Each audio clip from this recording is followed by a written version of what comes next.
Morning, Coach. I'm good for the season. It's commonly a common question with teams that have great seasons.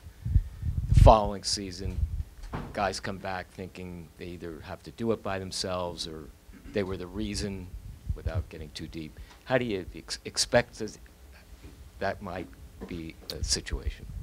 You know, I think when you break down our season last year, first of all, we had a really fun team and a team that really pulled together. We were a really good defensive team. And so on that end of the ball, that end of the floor, you know, our major emphasis is we can't skip steps. You know, you're battling human nature a little bit when you're a good defensive team and you're restarting a new season.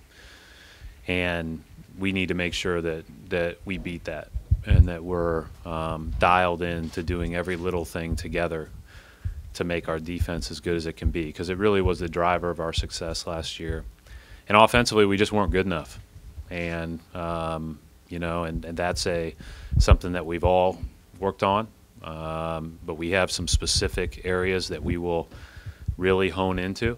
And, you know, the interesting part was we got better as the year went on, with the exception, obviously, you know, Game 7 is a tough one for all of us to swallow right there. But I thought that in the playoffs we did a lot of good things for the most part. But we have some real areas to improve there. Otherwise, we're not at the level we want to be at.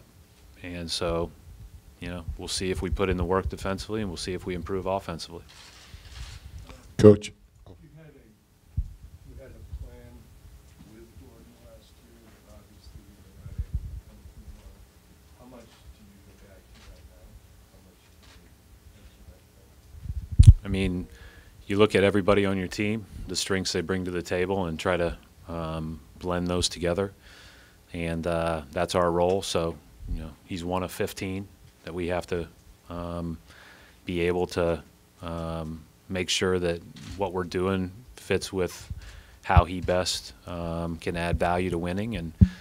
And you know, to his credit, he's a guy that can play a lot of different roles with regard to a scorer, facilitator, a ball handler, those types of things. So, you know, he'll have games this year where he scores the ball at a high rate, and he'll have games where he doesn't, but he does a lot of other things that adds value to winning. And so, just like I said, everybody has that they have to bring to the table, and you know, he has a specific skill set that will need him to be able to contribute. But when you know you have a young guy like Tatum, who obviously showed his ability to score last year, how much does bringing another playmaker into the mix actually accentuate? Well, it should accentuate because it fits, you know, skill standpoint. I think Gordon's ability to play as the primary ball handler, you know, will open up opportunities too. So, I mean, the obvious, you know, we're not playing in a day and age necessarily where we're numbering all of our guys, what position they are. You know, we're gonna have all those guys out there at once, and hopefully be very versatile. Coach, I'm sure you'll probably stay close to the medical staff when it comes to Kyrie, and I know he's declaring himself 100%, but how much will you go into the situation where, are you going to take the reins off him and say you can just go, or are you just going to monitor it also by yourself?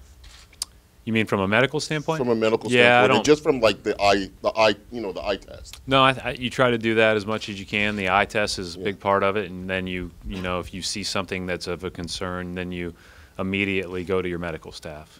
So from my standpoint, you know, they'll tell me what he is allowed to do and what he, you know, where we need to pull back, and we'll go from there. But you know, that's their call, but yeah, obviously, if you see something, then you'll say something about that. But I'm not anticipating much based on what I've seen with regard to how he's moved and just individual shooting drills, and then when they've, you know, played open gym over the last couple of weeks.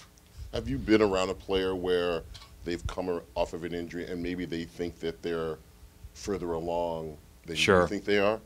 Sure. How do you do that? How do you adjust the situation with that? I mean, every player obviously is different. You got to the medical. That's a medical side. I mean, they're the ones that make the decisions, and in constantly getting input from the players. Sure.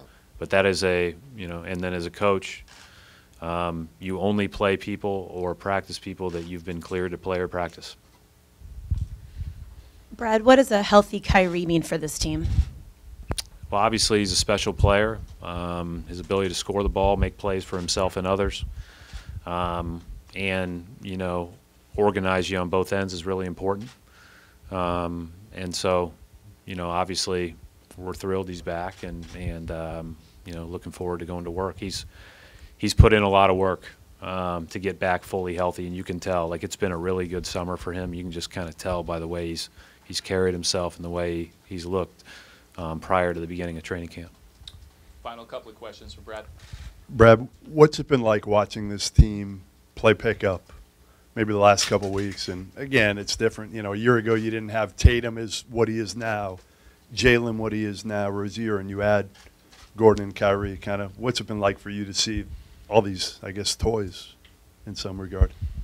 I think if you talk to any coach ever, pickup's not exactly the most exciting thing. Because I'm looking at the habits we need to build on the defensive end of the floor, and how the different things that we have a long way to go. That being said, we clearly have a lot of really good players. Brad, the responsibility of Kyrie, has it changed last year? At the beginning, he was the head of the snake. It was him and Gordon, and then Al, and then you had Jalen kind of growing, and then Jason was kind of an unknown. Now you've got Jalen and Jason who have grown to be, frontline players themselves. So how Kyrie facilitates the offense, his decisions to when to shoot and when not to shoot, how does that go in? How do you work with him on the decision-making part when the roster has changed so much?